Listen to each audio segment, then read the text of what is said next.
2017 is the centenary anniversary of the signing of the Balfour Declaration that helped to pave the way for the re-establishment of the modern state of Israel in May 1948. Sadly, this year's celebrations are overshadowed by Britain's betrayal of the Jewish people during the British Mandate period. It was the plight of the Exodus ship carrying Jewish refugees, all of them Holocaust survivors, trying to get to Palestine that turned international public opinion against the British. The British government faced universal condemnation for the way that they had treated these Jewish refugees trying to reach the Promised Land. The British Empire before the First World War was the world's only superpower, and Britain played a significant role in helping to re-establish the State of Israel, starting with the signing of the Balfour Declaration. It was in November 1917 that Arthur Balfour, the British Foreign Secretary, wrote a letter to the British Zionist Federation on behalf of the British government, stating that Great Britain views with favour the establishment of a Jewish home in Palestine. At the time of the publication of the Balfour Declaration, British and Anzac forces, that represents the Australian and New Zealand fighting forces, were engaged in a battle against the Ottoman Turks for the control of the Holy Land. The British General Allenby led the Allied forces to victory against the Turks and took military control of the Levant. This ended 400 years of Ottoman control of the Holy Land and the Arab world. In the aftermath of the First World War, the League of Nations was established as an international forum for resolving conflicts and disputes amongst nations. They created both the British and French mandates in the Middle East. The British administered territory over what is today modern Iraq, Jordan and Israel, and the French governed Lebanon and Syria. The British government's commitment to the Balfour Declaration started to wane in the 1920s. In 1922, Winston Churchill, Secretary of State for the Colonies, divided more than half of the Mandate of Palestine and gave it to the Hashemites, all the territory east of the River Jordan, creating the nation of Transjordan. The British government appointed Amin al-Husseini as the Grand Mufti in Jerusalem in 1921. He sadly abused his position of power to incite hatred and violence against the Jewish community. He strongly opposed Jewish immigration to Palestine and made life extremely difficult for the community and the ruling British authorities. Al-Husseini can be blamed for inciting his followers to carry out what's known as the Hebron Massacre that occurred on the 24th of August 1929 in Hebron. Arab mobs attacked Orthodox Jews in the Jewish quarter of the city, and they murdered 68, wounded 50, and raped men, women and children, and looted Jewish property.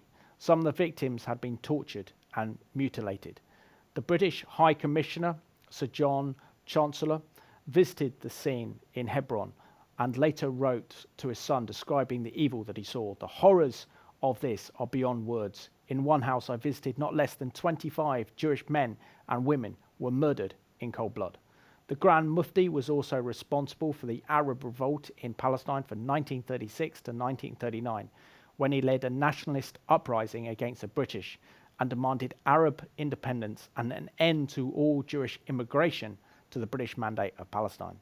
In 1937, the British authorities tried to arrest him, and he fled to Damascus and then sought to forge an alliance with Hitler against the Jews and the British. The Arab revolt in the British Mandate of Palestine led the British government under Prime Minister Neville Chamberlain to issue the shameful White Paper in 1939. It was a betrayal of the Balfour Declaration. The White Paper rejected the proposed two-state option of a Jewish and Arab state in the Mandate of Palestine, as the British government did not believe it was feasible. The document stated that Palestine would neither be a Jewish state or an Arab state. The paper also recommended that an independent state be established within 10 years.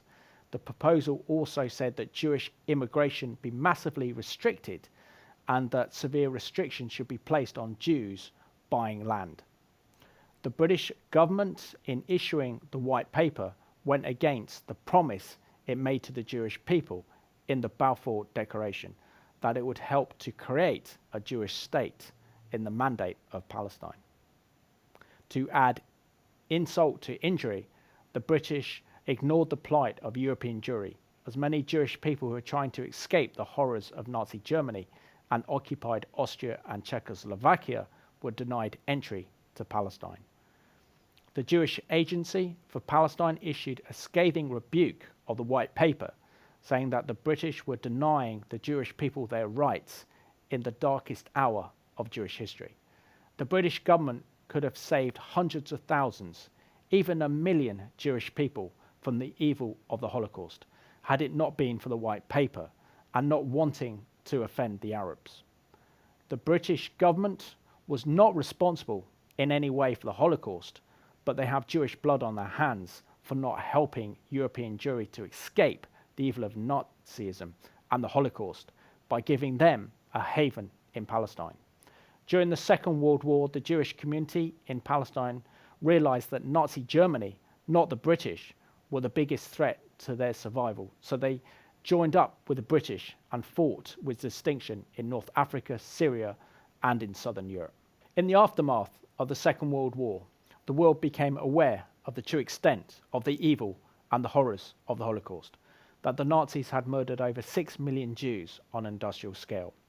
After the war, there were 250,000 Jewish refugees who were stranded in displaced person camps in Europe.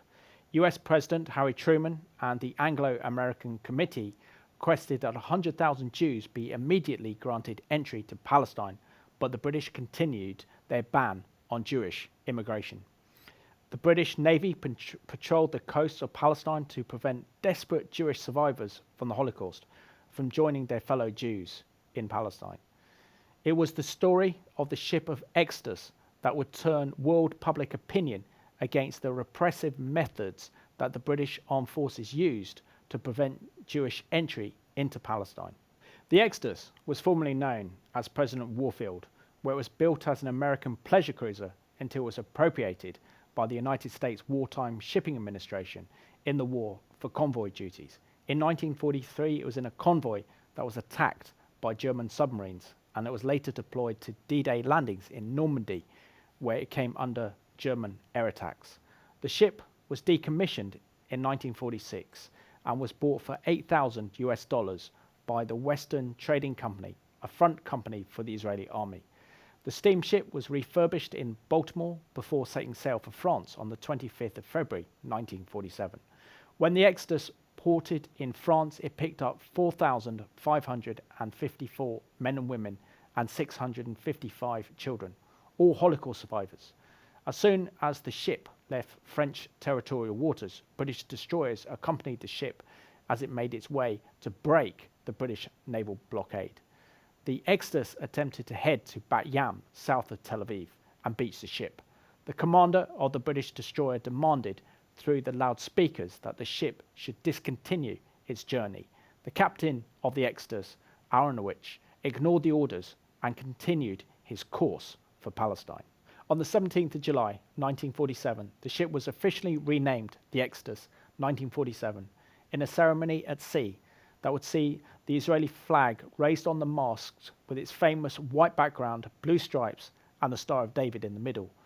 And the Israeli national anthem, the Hatikva, was repeatedly sung. The following night, 2 British destroyers rammed the Exodus from both sides, damaging the hull, railings, and lifeboats.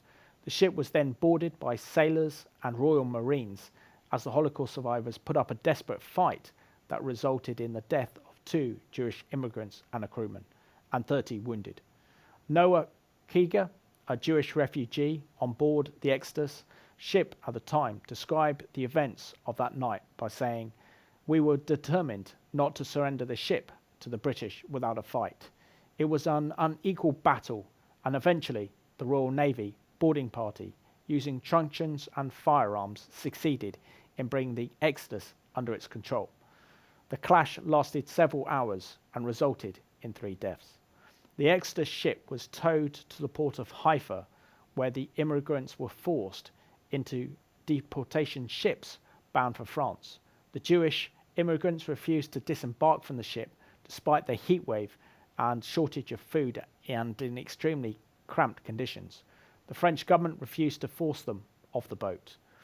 Then, on August the 22nd, the British decided to return the Jewish immigrants to Germany, and the ship left for the port of Hamburg. that was in the British occupied zone. The immigrants were forcibly taken off the boat and transported to 2 detention camps near Lubeck.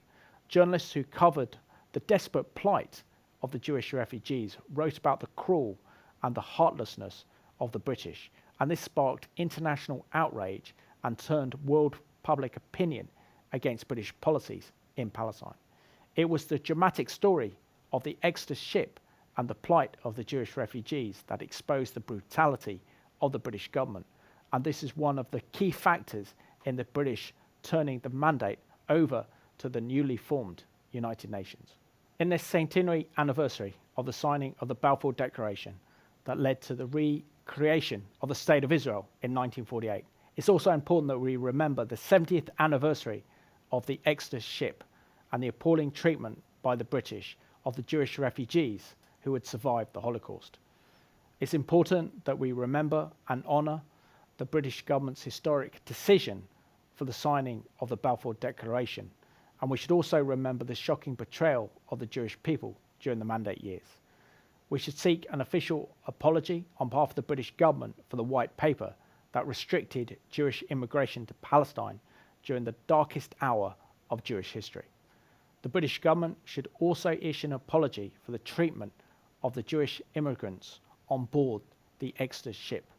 As Christians, we should seek God's face and seek forgiveness from the Jewish people and the nation of Israel for the actions of our government during those dark years of the Mandate period. Then we will only truly see a spiritual restoration in our nation.